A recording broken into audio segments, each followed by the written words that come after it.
시장은 훨씬 큰 시장이 될 거라고 이제 보고 있습니다. 제가 감히 말씀드리겠지만 더 큰 좋은 기회가 찾아올 수도 있을 것입니다.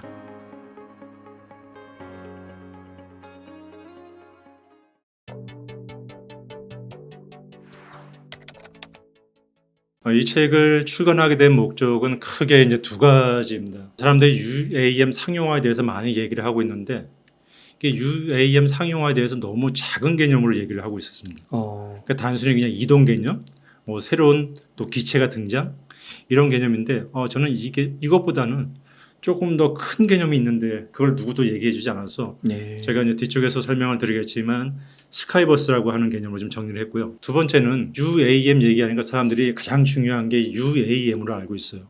물론 굉장히 중요하죠. UAM이 없으면 이 사업 자체가 진행이 되지 않습니까? 하지만 전체 시장에서 차지하고 있는 포션을 보면 버티포트가 훨씬 큽니다. 그래서 버티포트가 무엇이고 버티포트가 그러면 우리의 일상생활에 어떤 영향을 주게 되는지 그런 부분들도 좀 전달을 해야 될 것 같아서 제가 정리를 했고요. 하다 보니까 세계 최초로 버티포트 관련돼서 대중을 위한 경영 경제서 뭐 이렇게 좀 알려주고 있다 보니까 세계 최초. 예, 그러다 보니까 이제 유럽 쪽에서도 제안이 들어왔고 미국 쪽도 공조에 대한 제안이 들어와서 현재 논의를 좀 하고 있습니다. 그리고 이 책을 통해서는 이제 일반 대중이나 또 산업계 또 정부 관계자들한테 기대하고 있는 점이 있습니다. 뭐냐면 일반 대중한테는 자 버티포트가 뭔지 좀 알려주고 그리고 이 버티포트가 우리 일상생활에 들어왔을 때 나한테 어떤 가치가 있는 건지 그걸 좀 알려주고 싶었고요. 두 번째는 이제 산업계에 계신 분들한테 하고 싶은 얘기인데 그동안 우리가 너무 기술적인 부분만 얘기를 하고 있었다는 거죠. 물론 이제 우리나라가 이게 UAM 관련돼서 기술적으로 선진국은 아니거든요.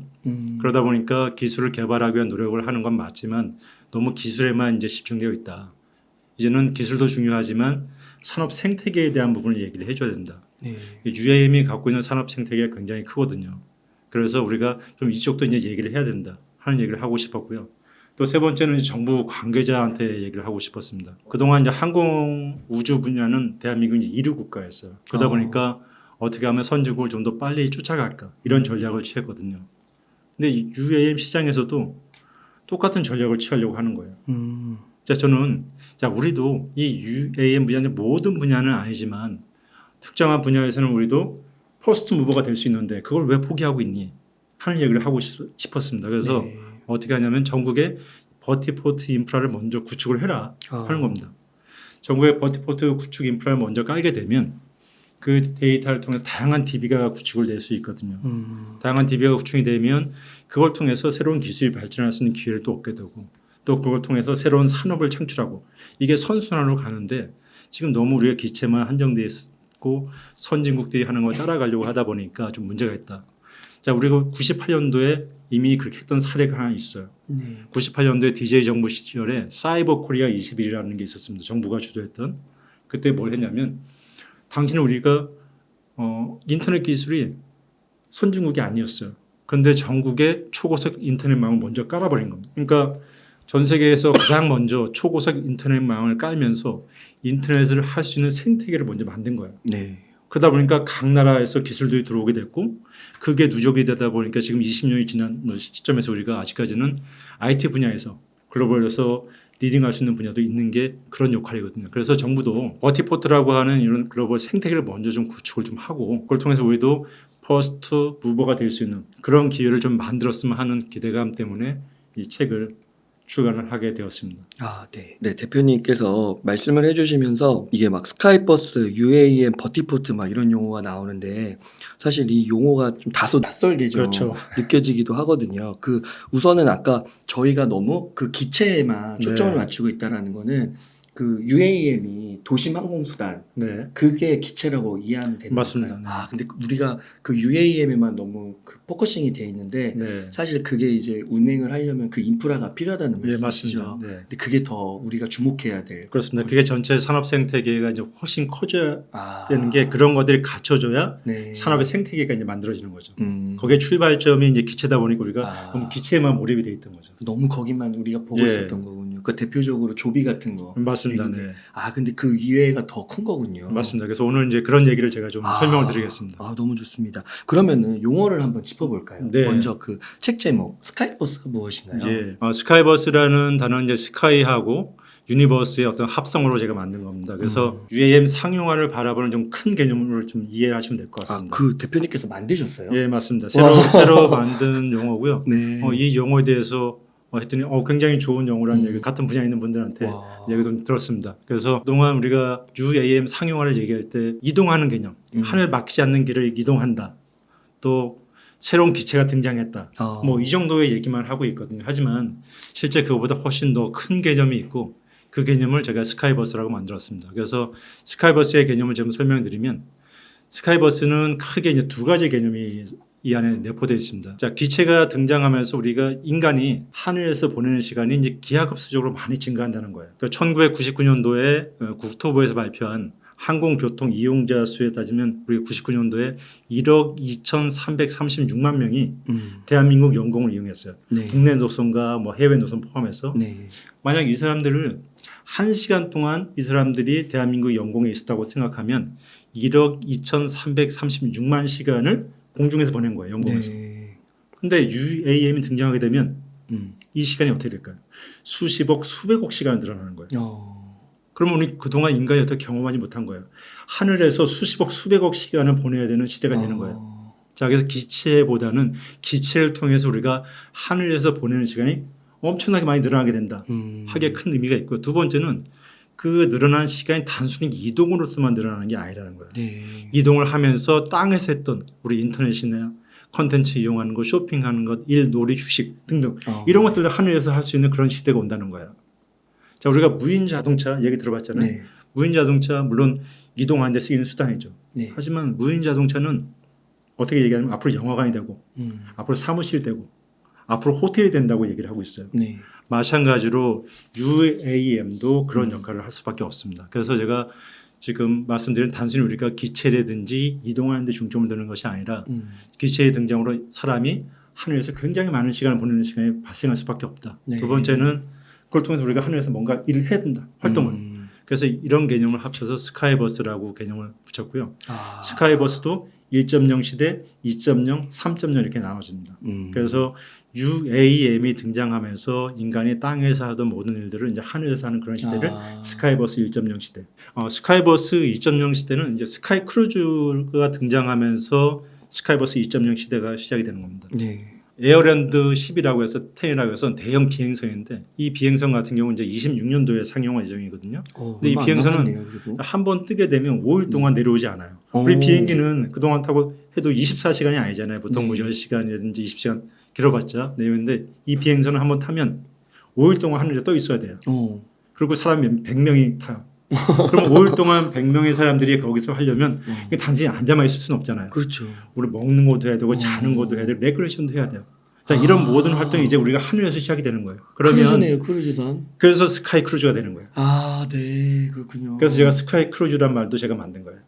우리 크루즈 하게 되면 다 바다나 여기서 큰 유람선을 얘기하는데 이제는 하늘에서도 그런 유람선을 즐길 수 있는 시대가 나오는 거고 그렇구나. 스카이 크루즈가 등장하게 되면 우리가 하늘에서 보내는 시간이 훨씬 많아지겠죠. 그리고 지금 말씀드린 대로 100명이 5일 동안 하늘에서 떠 있게 되면 지상에서 하던 모든 일을 다 하늘에서 할 수 있는 그런 시대가 되는 거예요. 그게 스카이 크루즈가 만드는 스카이버스 2.0 시대고요. 그러니까 스페이스 넵튠이라고 해서 24년도 말에 이제 상용화되는 게 있는데 이게 뭐냐면 큰 열기구를 타고 풍선 타고 32km 성층고까지 올라가는 거예요. 근데 거기에 우리가 올라갔다 찍고 내려오는 게 아니라 6시간 동안 있어요. 6시간 동안 있으려면 사람들이 거기서 좀 휴식도 취해야 되고 음료도 마셔야 되고 그렇죠. 사람들하고 뭐 기본 뭐 통신도 해야 되고 다양한 것들이 가능해야 되거든요. 그래서 이제 그런 시설을 갖춘 게 24년도 말에 돼요. 이미 그걸 준비하고 있는 회사들이 있고 이미 예약을 받고 있고 시작을 했고요. 불과 내년인데요. 맞습니다. 그래서 여러분들이 이제 이런 얘기들이 보면 공상과학 미래에 하지만 그렇지 않고 이미 이걸 준비하고 있는 회사들이 오래전부터 있었고요. 이미 테스트는 끝났고요. 이미 상용화 단계로 와 있습니다. 그리고 우주선 같은 경우도 보면 우리가 기존에는 국가나 어떤 특별한 기관에서의 어떤 영역이었잖아요. 근데 이제는 우주선도 상용 우주선에서 민간의 영역으로 왔거든요. 그러면서 민간이 이용할 수 있는 또 우주 호텔도 준비를 하고 있어요. 와.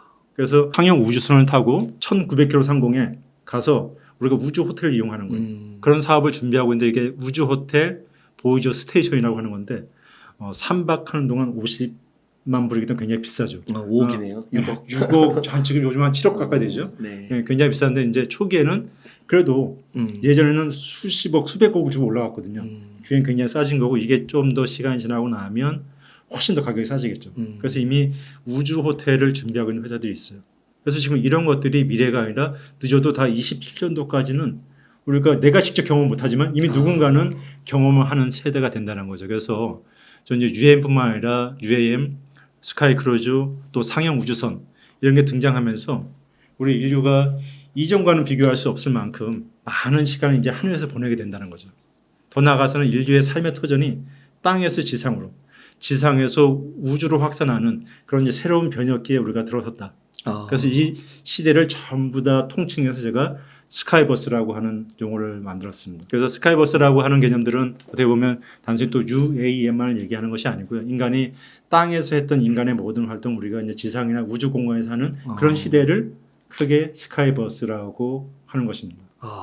그렇네요. 진짜 땅에서 보내는 시간이 제일 많은 것 같고 네. 그 다음이 바다인 것 같은데 네. 남은 게 이제 하늘인데 하늘이죠. 그 시대가 열리는 거군요. 이제 그런 기술들이 이미 다 왔거든요. 다 왔고 그런 기술을 갖고 이미 상용화해서 이미 사람들 모집하고 비즈니스로 창출할 수 있는 회사들이 나왔고 그게 수익이 된다는 게 밝혀졌기 때문에 추진을 지금 하고 있는 거거든요. 그래서 스카이와 유니버스의 네. 합친 조어네요. 그래서 우리 이제 땅에서만 살 생각하지 마시고요. 이 유튜브를 보시는 이제 젊은 뭐 20대 학생들은 어떻게 보면 10년 뒤가 되면 제 얘기가 너무 당연한 시대를 살고 그분들은 이미 스카이버스 시대가 더 당연한 시대를 살 수 있는 분이 될 수가 있어요. 그렇군요. 그러면 이제 대표님 이제 스카이버스 개념을 저희가 명징하게 이해하게 되었는데 그 다음에 한 UAM 한번 볼까요? 네, 다시 이제 UAM에 좀 들어가 보면요. UAM의 어떤 산업적인 부분을 좀 말씀드리면 UAM 같은 경우에는 이게 단독으로 될 수 있는 비즈니스가 아니거든요. UAM 자체는 전체 UAM 산업 중에 이제 기체라고 하는 부분을 역할을 하고 있는 거예요. 쉽게 얘기하면 우리가 공항을 이용할 때 보면 비행기가 이제 하나의 인수죠. 비행기만 있는 게 아니잖아요. 공항도 필요하죠. 그리고 공항만 필요한 게 아니잖아요. 다양한 시설들이 같이 따라줘야 되듯이 UAM 산업 같은 경우도 이제 그런 부분들이 같이 이 산업에 들어가 있는 겁니다. 그래서 우리 비행기 타려면 이제 공항 가듯이 앞으로 UAM 타려면 이제 버티포트를 가야 됩니다. 그 버티포트를 이제 구축을 해야 되는 거예요. 그 UAM 기체가 있는 곳이 버티포트인 거예요. 그렇죠. 버티포트를 통해서 우리가 탈 수 있는 거예요. 내 집에서 탈 수 있는 것도 아니고요. 공항 가는 게 아니고요. 버티포트라는 곳을 가야 됩니다. 우리가 비행기 타려면 공항, 헬기 타려면 헬기장, 그렇죠. UAM 타려면 버티포트. 버티포트. 근데 이 버티포트는 굉장히 많이 지어야 되는 거예요. 우리 대한민국에 현재 공항이 한 15개 정도, 뭐 계획하고 있는 공항 따지면 한 20개 정도가 되는데 이 버티포트는 전국에 수백 개가 될 수도 있어요. 와, 그래요. 네, 그래서 굉장히 많은 공항이 이제 생긴다고 보는 거죠. 이게 가는데 1시간씩 2시간씩 걸린다면 어떻게 이용하겠어요? 일상생활에 가까워져야 우리가 대중교통화 될 수 있잖아요. 그렇죠. 결국 UAM은 도심 항공교통인데 도심에서 쉽게 이용할 수 있는 교통수단이 돼야 되거든요. UAM을 이용하는데 1시간 가야 돼요. 그럼 어떻게 이용하겠어요? 공항이랑 똑같잖아요. 그렇죠. 공항이랑 같은 거죠. 그래서 그런 개념이 아니라 우리의 일상생활에 굉장히 가깝게 있어야 되는 거죠. 그러다 보니까 수백 개가 될 수밖에 없는 거죠.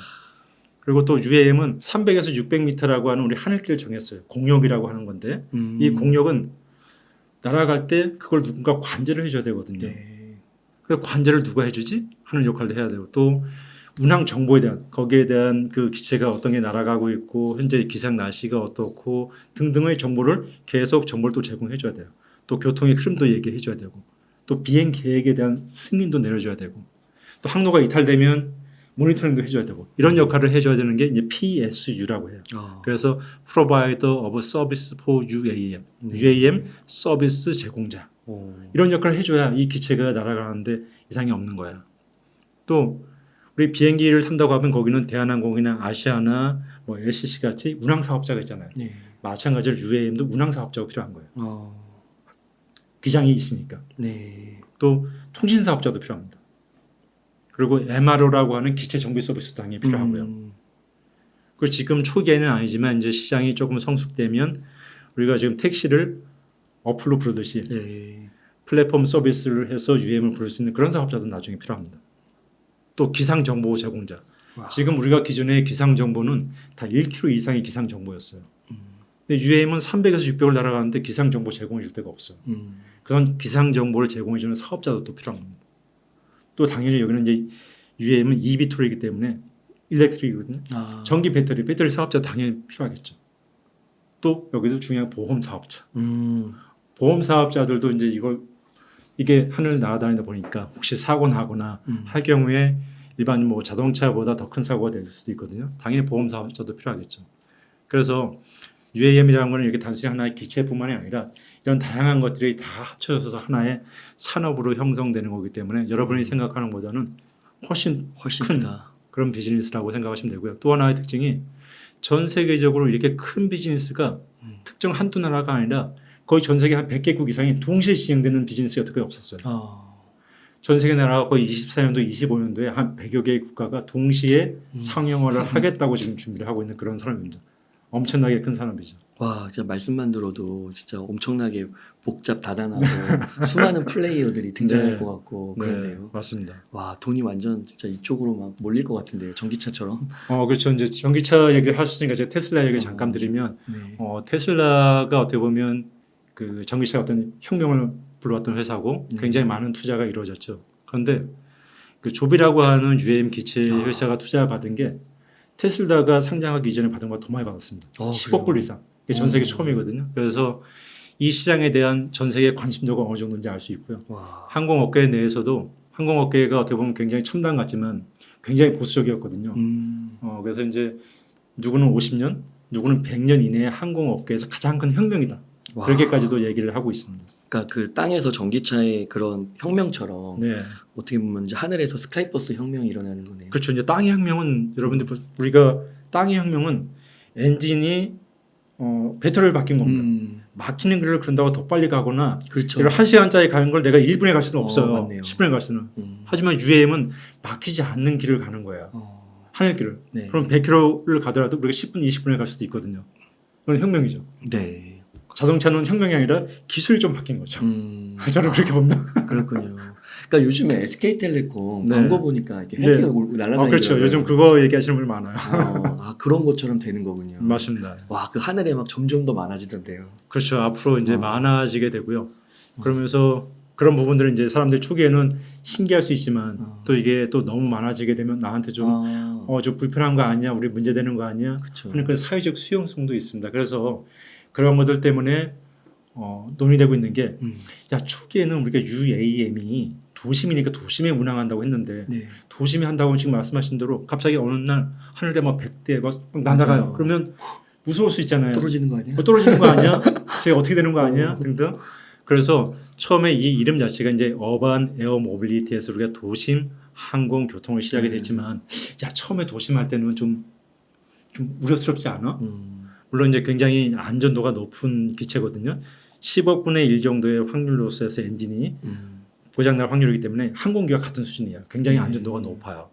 그런데 그래도 맞아요. 항공기가 우리 도심을 지나가지는 않았잖아요. 맞네요. 근데 얘는 작더라도 항공기인데 도심을 지나가요. 그러네요. 그래서 사람들이 안전하지만 제가 혹시나 어떻게 되면 맞아요. 하는 불안감이 있고 또 실제 사고가 났을 경우 2차 사고가 자동차나 사고보다 훨씬 더 커질 수가 있다는 불안감이 이쪽 분야에 있는 사람들도 똑같이 갖고 있거든요. 그래서 또 하나는 빌딩풍도 있어요. 우리가 그동안 빌딩의 풍은 그동안 우리가 고려를 안 했어요. 근데 네. 도심에 운항을 하다 보면 빌딩풍의 영향으로 UAM이 어떻게 될지를 아직 검증 못 해본 거예요. 그 건물 사이로 부는 빠른 맞습니다. 바람. 이게 또 사계죠. 밤낮으로. 여태까지 우리가 연구해 본 적이 없어요. 특정 건물에 대해서 빌딩풍을 연구한 건 있으나 도심 전체에 대해서 해본 게 없거든요. 그러네요. 그럼 도심에 운항했을 때 안전을 담보하기에 우리도 조금 불편한 거야. 그래서 야, 그럼 우리가 도시 UAM이 아닌가 봐. 그래서 도심 말고 비도심, 고밀도 말고 저밀도를 먼저 하자. 네, 테스트처럼. 네, 그렇게 이제 시작이 된 거예요. 그러니까 이제 UAM이라는 용어가 조금 더 안 맞죠. 그리고 UAM은 여러분들이 이제 알고 있듯이 뭐 200-300km를 가고 한번 충전하면 뭐 시속 300km 가고 하지만 초기에 바로 그렇게 아웃풋을 낼 수가 없어요. 초기에는 그 데이터에 뭐 진짜 막 3분의 1, 4분의 1밖에 안 될 거예요. 그렇다면 도심 안에서는 운항이 할 정도 거리는 되는데 도시 간에 이동하기에는 한국은 괜찮지만 다른 나라는 도시 간의 간격이 떨어졌기 때문에 불가능하거든요.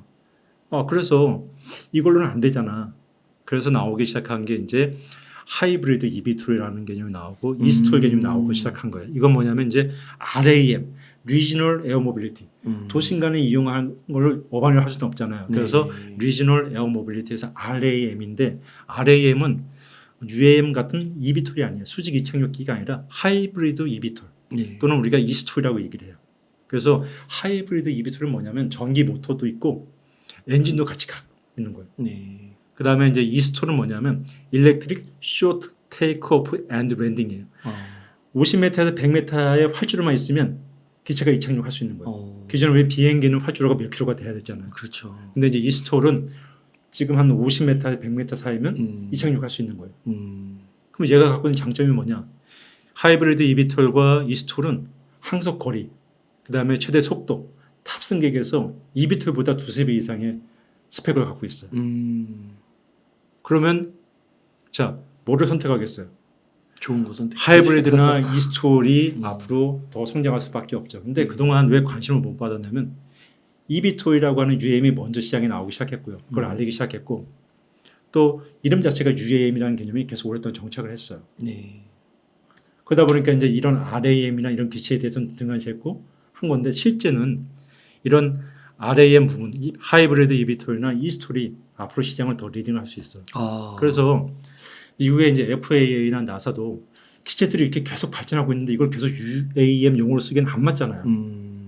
그런다고 또 바뀔 때마다 RAM을 바꾸기도 애매하고 하이브리드 eVTOL 쓰기도 애매하고 그래서 용어를 바꿨어요. 몇 년 전부터 공식 용어를 AAM이라고. Advanced Air Mobility. 그래서 미래 항공교통 또는 선진 항공교통이라고 그렇게 얘기를 해요. 미국에서는. 그렇군요. 이미 한 3년 전부터는 공식 용어로 쓰고 있고요. 그다음에 유럽 같은 경우도 미국의 AAM을 쓰니까 자기들은 IAM이라고 붙였어요. Innovative Air Mobility. 그러니까 혁신 항공교통. 기존에 이제 우주 항공 분야는 이제 유럽과 미국이 서로 이제 경쟁 관계였기 때문에 서로 이제 다른 용어를 쓰고 있지만 어떤 용어를 쓰더라도 기체 자체가 기존의 UAM이라는 용어로서는 이 시장을 전체 포괄하기 굉장히 힘들기 때문에 용어 자체가 지금 바뀌고 있는 겁니다. 그래서 도심에 국한되지 않기 때문에. 맞습니다. 그래서 이제 우리가 저런 이제 AAM 기체를 쓰게 되면 도시 간에서도 이동이 가능하고 또 도시 내에서도 이동이 가능한 형태가 되겠죠. 그런데 지금 우리나라 지자체나 현재 7개의 국내 이제 UAM 컨소시엄이 있는데 다 eVTOL에만 집중돼서 얘기를 하고 있어요. 저 AAM이나 하고 있는 하이브리드 eVTOL이나 eSTOL도 28년 정도면 다 상용화 되거든요. 그리고 대부분 지자체들이 한 28년도 정도에서 30년 사이에 상용화를 예정을 하고 있어요. 그러면 굳이 eVTOL만을 갖고 사업 전략을 짤 필요가 없거든요. 그래서 저는 이제 그런 AAM에 대한 전략들을 이제 지자체에서 준비를 해야 된다. 그렇게 하지 않으면 만들어 놓고 조금 지나니까 토종 기체도 나오는 걸 수용을 못 하는 거예요. 그런 문제가 발생할 수 있어요. 그래서 제가 이제 지자체 미팅을 할 때도 자, 이게 몇십 년 뒤에 나올 게 아니니까 바로 이 기체를 수용할 수 있는 그런 버티포트를 만들고 그런 사업 계획을 짜야 된다 하는 얘기를 제가 하고 있습니다. 조금 더 포괄적으로 넓게 생각해서 그렇죠. 하나의 기체만 수용할 수 있는 그런 형태가 아닌 좀 다양한 기체를 수용할 수 있어줘야 향후에 기체가 또 발전해도 그걸 다 수용할 수 있는데 지금은 온리원 기체만 갖고 준비를 하고 있다는 거죠. 잘못되어 있는 거죠. 그 말씀 들었을 때 이게 상용화가 진짜 별로 얼마 안 남은 것 같아가지고 진짜 와 대단한 것 같습니다. 이게 진짜 눈앞에 보이는 현실이 될 수 있다라는 게. 그러면은 대표님께서 앞서서 이 UAM의 그 뻗어나갈 수 있는 그 범위 정말 엄청난 그 산업적인 파급력과 영향력 범위를 이렇게 얘기해 주셨는데 그러면 좀 시장 규모 전망이 좀 어떤지 한번 구체적인 숫자로 한번 말씀해 주실 수 있을까요? 맞습니다. 그러니까 연구기관마다 수치가 굉장히 다양해요. 하지만 이제 가장 많이 인용되고 있는 게 그 모건 스탠리의 예측치입니다. 모건 스탠리는 2040년이면 약 1조 5천억 달러, 거의 한 2천조 원의 시장이 되겠죠. 그래서 그런 정도의 시장이 이제 형성될 것으로 보고 있고요. 많은 분야에 있는 분들이 이 데이터를 이제 활용을 하고 있습니다. 근데 저는 이제 이 시장을 더 크게 보고 있는 게 어떻게 보면 이건 이제 직접적인 부분을 얘기를 한 거거든요. 그래서 이게 파급되어 있는 간접적인 시장까지 따진다면 시장은 훨씬 큰 시장이 될 거라고 이제 보고 있습니다. 그리고 CEAS라고 하는 항공 저널인데 거기서 발표한 데이터에 의하면 UM 시장 전체 시장 비용 구조를 우리가 100을 봤을 때 그 비용 구조 내에서 각각 얼마의 포션을 차지하는지 발표를 했습니다. 보시면 버티포트가 43.4%, 세금이 23.2%, 여러분들이 하는 조비나 기차 등등 기체가 8.8%. 10%가 안 되네요. 네, 맞습니다. 그 ATM이라고 하는 항공교통관리 관제 시스템들이 8.5%, 인건비가 6.2%, MRO라고 하는 기체 정비 수리가 6.1% 등등으로 예측을 하고 있습니다. 자, 그러면 쉽게 얘기하면 우리 소비자가 내가 이제 UM을 이용하면서 전체 한 100을 썼어요. 하게 되면 100원 중에 43.45는 버티포트로 들어간다는 겁니다. 그리고 기체로 8.8원, 세금으로 23.2원. 자, 버티포트가 43.4. 기체보다 자그마치 5배가 더 큰 시장이라고. 그러네요. 8호 40이니까. 그렇죠. 네. 근데 많은 분들이 다 기체만 얘기를 해요. 그러네요. 그래서 저는 이제 버티포트 사업자로서 여러분 훨씬 큰 시장이 매력적인 시장이 존재하고 있습니다. 이제 아셔야 됩니다 해서 제가 이제 책을 쓰게 된 거고요. 이건 이제 영국의 이코노미스트도 23년도에 이제 올해의 단어로 버티포트를 이제 선정을 했습니다. 그만큼 이제 버티포트가 이제 일반인들이 좀 관심을 가져야 되고 특히 이제 투자 쪽에 관심을 갖고 있는 분이라면 향후 이제 이 시장이 어떻게 커질지 하는 부분을 유심히 관찰하시면 뭐 제가 감히 말씀드리겠지만 조비보다 더 큰 좋은 기회가 찾아올 수도 있을 것입니다. 와, 그렇군요. 우리가 조비에서 더 눈을 넓혀야겠네요. 네. 네, 그러면요, 대표님. 우리가 이제 조비뿐만 아니라 기체뿐만 아니라 버티포트에 좀 집중해야 되는데 네. 이쪽 관련해서 뭐 네. 글로벌 기업도 좀 소개시켜 주시면서 예. 그 버티포트를 또 우리나라에 설치해야 되잖아요. 네, 그렇죠. 그럼 거기에 또 뭔가 걸려 있는 이슈들이 많을 것 같은데 네네. 그런 거 한번 짚어주시면 좋겠습니다. 예, 알겠습니다. 일단 버티포트를 좀 간단히 좀 설명 좀 드릴게요. 네. 앞에서도 잠깐 좀 말씀드렸지만 우리가 이제 비행기 타려면 공항에 가야 되듯이 이제 버티포트 타려면 공항 가서 탈 수도 있지만 버티포트를 가야지 탈 수 있는 겁니다. 기체를 타려면. 예, 물론 이제 공항에도 일부 이제 버티포트 시설이 들어갈 거예요. 하지만 국내에 이제 수백 개의 공항이 있지 않잖아요. 수백 개의 이제 버티포트가 들어서게 되면 그런 이제 다른 지역에 설치를 하게 될 겁니다. 그래서 뭐 쉽게 버티포트를 뭐 편하게 얘기하면 우리가 일종의 터미널, 공항 같은 UAM을 위한 그런 공간으로 이해하시면 쉽게 이해가 되실 거고요. 이게 이제 사람들이 버티포트라고 이제 하나를 얘기하지만 실제 버티포트는 이제 규모에 따라서 부르는 이름이 좀 달라요. 그래서 우리가 공항 같이 굉장히 큰 사이즈를 우리가 버티허브, 그다음에 중간 사이즈를 이제 버티 스테이션 또는 이제 버티포트라고 그냥 그 자체를 얘기를 하고요. 또 가장 작은 헬기장과 비슷한 정도의 어떤 규모 이걸 우리가 버티 스탑이라고 얘기합니다. 그래서 좀 더 설명을 드리면 버티 스탑은 기체가 이착륙할 수 있는 파토라고 하는 게 하나. 우리가 헬기장 보시면 H라고 쓴 게 있잖아요. 맞아요. 뭐 이렇게 쓰는 게 이제 우리 파토라고 하는 건데 이 파토가 이제 보통 한 개인 곳을 우리가 버티 스탑이라고 얘기를 하고요. 버티 스테이션은 이게 이제 2개부터 한 4개 정도. 근데 규정이 정해지지 않았어요. 하지만 대충 이 정도 공간을 버티 스테이션. 버티 허브는 이게 한 5개 이상. 네. 그럼 5개 이상이면 기체가 최소 한 15개에서 20대 이상이 들어가는 거예요. 네. 그러면 이제 완전 공항 정도는 아니면 준공항 정도 사이즈가 되는 거죠. 그래서 버티포트는 규모에 따라서 버티 허브, 버티 스테이션, 버티 스탑을 나누게 되고요. 공항처럼 여기도 우리가 제한 구역하고 일반 구역이 있어요. 그래서 우리가 공항에 가시면 티켓팅해서 내가 들어가기 이전의 공항 위치. 거기는 이제 일반인들 쉽게 들어가는 공간이죠. 그래서 그건 이제 랜드사이드라고 하고 그런 공간이 있고요. 티켓팅해서 이제 들어가는 지역을 우리가 그 에어사이드라고 해요. 버티포트도 기본적으로 이제 그런 구조로 이제 만들어지게 될 겁니다. 그리고 이제 버티포트는 그럼 내가 좀 땅이 있으면 그럼 내가 버티포트 할 수 있는 거 아니야? 뭐 이렇게 생각하시는 분들이 많고 저한테 직접 그렇게 문의하시는 분들도 있어요. 나 토지 갖고 있는데 내 지방에 땅이 있는데 뭐 하는 분들이 있으시고 재밌는 분은 강남 쪽에 있는 재건축 조합장님이 전화를 오셨어요. 네. 우리 아파트가 이제 재건축 들어가는데 여기다 버티포트 지을 수 있냐? 저기서 야 진짜 너무 훌륭하시다. 근데 너무 좀 빠르신 거예요. 네. 아직은 거기에 대한 법적인 부분이나 이런 규제들이 아직 우리가 안 풀렸어요. 그래서 지금은 공공적인 부분에 대한 것만 먼저 좀 시작이 될 거고요. 근데 그 조합장님 대단하시네요. 대단하신 분이죠. 그래서 저는 그런 분들은 조합장 하시면 하다. 그래서 이제 초기에는 이제 우리 공공성이 굉장히 강조가 돼요. 그래서 버티포트는 정부에서도 공공성을 띤 민간의 사업으로 규정하고 있어요. 이게 수백 개가 되는 버티포트를 우리가 공공에서 뛰어들게 되면 공무원들이나 사람들 얼마나 많이 뽑아야 돼요. 그리고 이 기술이 굉장히 빠르게 발전하고 있는데 그래서 공공적인 부분이 이걸 다 맞는 거는 문제가 있다. 그래서 전 세계적으로 공공성을 띠지만 민간이 하는 사고로 영역이 규정돼 있어요. 그래서 공공성을 띈다는 거는 많은 사람들이 여기를 누구나 쉽게 이용할 수 있는 그런 공간에다가 버티포트를 만들어야 된다는 거예요. 그래서 초기에는 정부나 지자체가 갖고 있는 땅에다가 버티포트가 구축이 될 수밖에 없어요. 민간이 좋은 땅이 있어도 그거 안 됩니다. 대기업도 좋은 땅 있어도 좀 안 되고요. 네. 좀 기다리셔야 돼요. 그리고 이제 안전성이죠. 굉장히 버티포트가 뭐 정부에 좋은 땅이 있어도 안전성을 확보하지 않으면 안 되거든요. 예를 들면 제가 버티포트 아까 기차 설명할 때도 얘기했지만 이게 바로 300m, 600m 바로 올라가지 않아요.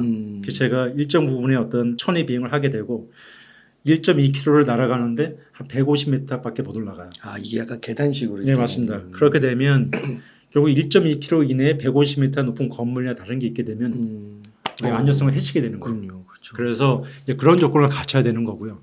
또 마찬가지로 높은 빌딩에서 빌딩풍이라든지 또 기타 어떤 장애물, 또 조류, 그렇죠. 새들이 많이 날아가는 지역이에요. 그러면 또 안 돼요.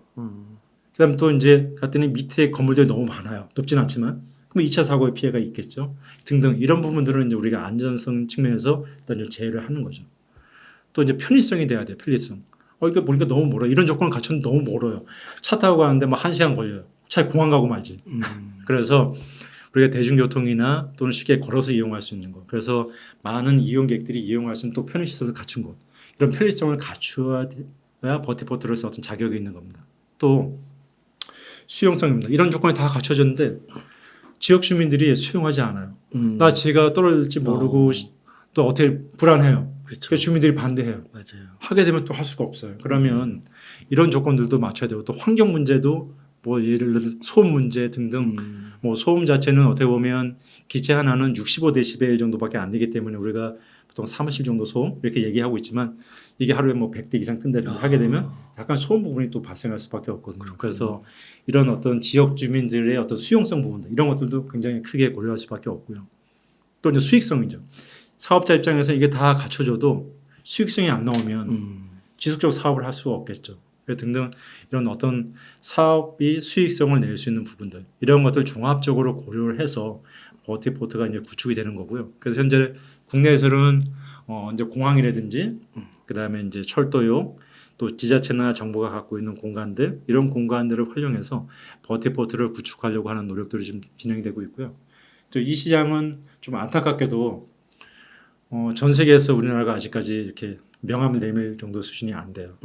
이 시장은 AIR 인덱스라고 해서 분기별로 이제 전 세계 버티포트나 기체 회사들이 실력이 얼만큼 있는지를 이제 발표하는 데이터가 있어요. 그 데이터에 보면 10개 정도 회사를 발표하는데 저기는 한 번도 국내 회사는 들어가 본 적이 없어요. 버티포트도 마찬가지, 기체 회사도 마찬가지. 그래서 이제 버티포트 쪽의 회사를 말씀드리면 이제 그룹 ADP가 이제 넘버원인데 이 회사는 이제 프랑스의 국영 항공사예요. 근데 왜 이 회사가 1등이 될 수밖에 없냐면 왜 그런지 아세요? 잘 모르겠습니다. 내년 7월달에 파리에서 상영하잖아요. 가장 먼저 해야 되기 때문에 이 회사가 가장 먼저 될 수밖에 없어요. 그러니까 이 회사가 기술적으로 아주 뛰어난 부분이라고보다는 가장 먼저 할 수밖에 없는 상황이 됐기 때문에 구현이 된 거고 그래서 이제 그룹 ADP가 현재 1등이고요. 나머지 이제 10개 회사 중에서 8개 회사들이 다 스타트업입니다. 공항 관련된 국영 회사들이 있지 않고 다 스타트업이에요. 이 시장은 전 세계를 다 스타트업들이 리딩을 하고 있는 회사고요. 그래서 스카이웨이, 뭐 볼라투스, 스카이포르츠, 페로비알, 어반부이, 스카이포르츠, 블루네스트 다 이런 회사 다 스타트업이에요. 그리고 이제 기체 회사도 다 스타트업들이 리딩을 하고 있어요. 여러분들 이 시장이 이제 굉장히 큰 시장이다 보니까 그중에 굉장히 큰 회사들 많은데 돈도 많고 실력 있는 회사가 많은데 그 회사들이 리딩하지 않아? 그렇지 않습니다. 시장은 기체 회사도 마찬가지, 버티포트 회사도 마찬가지. 다 스타트업들이 이 시장 전체를 다 현재는 리딩을 하고 있습니다. 와, 그럼 국내는 그래서 포트원이 있는 거예요? 국내에서는 이제 포트원이 첫 번째 만든 그 버티포트 운영 회사고요. 근데 어떤 분들이 이렇게 질문하세요. 그 대기업들 누구 하던데? 하죠. 근데 여러분들이 좀 구분하실 게 뭐냐면 대기업은 대기업 산하에 이제 건설사들이 있어요. 그 건설사들은 물론 이제 운영을 하겠다는 회사도 있지만 대부분 다 건설로 참여하는 거예요.